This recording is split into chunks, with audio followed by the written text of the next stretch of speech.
गायक मुकेश की जब हम बात करते हैं तो 50s में उन्होंने अपना करियर या लेट 40s में शुरू किया होगा। मोतीलाल जैसे एक नामचीन एक्टर पर उन्होंने प्लेबैक किया। उसके बाद प्रेमनाथ, दिलीप कुमार और फिर राज कपूर की तो आवाज़ बन ही गए। लेकिन सोचिए बदलते दौर के आते आते 70s तक आते आते उनकी आवाज़ की कशिश बिल्कुल वैसी रही। पुराने दौर से लेकर एक्टर्स बदलते रहे, नायक बदलते रहे, संगीत का तौर तरीका बदलता रहा, लेकिन जो आवाज़ में दिलकशी कशिश है मुकेश साहब की, वो वैसी की वैसी बनी रही। यहाँ तक कि उन्होंने शत्रुघ्न सिन्हा, जितेंद्र, धर्मेंद्र, संजीव कुमार तक को अपनी आवाज़ दी और तो और बिग बी को भी अपनी आवाज़ दी थी।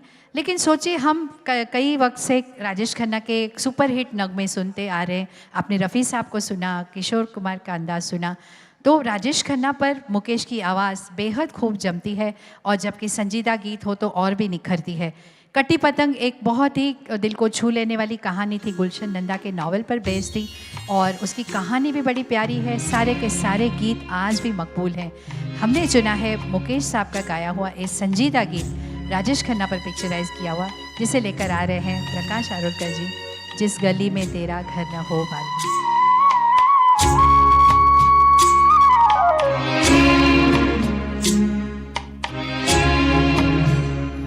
जिस गली में तेरा घर न हो बालमा, उस गली से हमें तो गुजरना नहीं।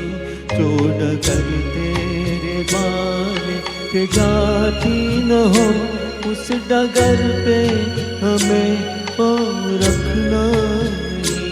जिस गली में तेरा घर न हो बालमा।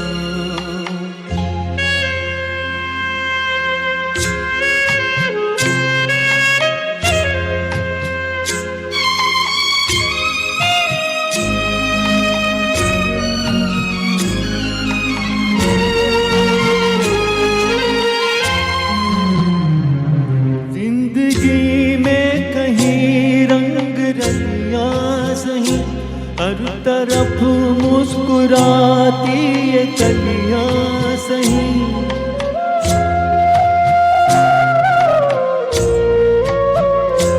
जिंदगी में कहीं रंग रलियां सही, हर तरफ मुस्कुराती ये कलियां सही। खूबसूरत बहारों की गलियां सही। जिस चमन में तेरे पग में कांटे चुभे,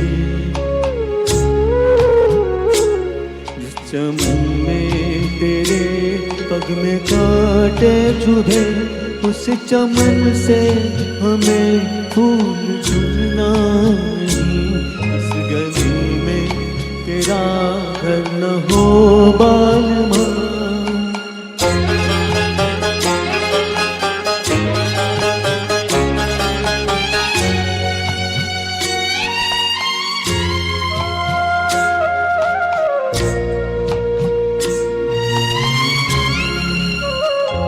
आए रस में कस में सभी तोड़ के, तू चली आ चुनर प्यार की ओढ़ के।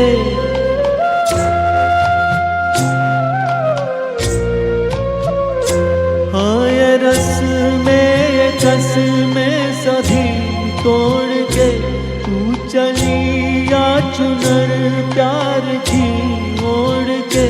या चला जाऊंगा मैं ये जग छोड़ के, जिस जगह याद तेरी सताने लगे।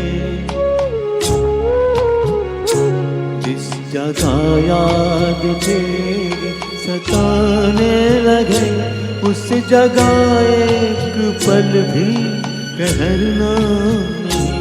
इस गली में तेरा घर न हो बालमा, उस गली से हमें तो गुजरना नहीं। जो डगर तेरे द्वार पे जाती न हो, उस डगर पे हमें पाँव रखना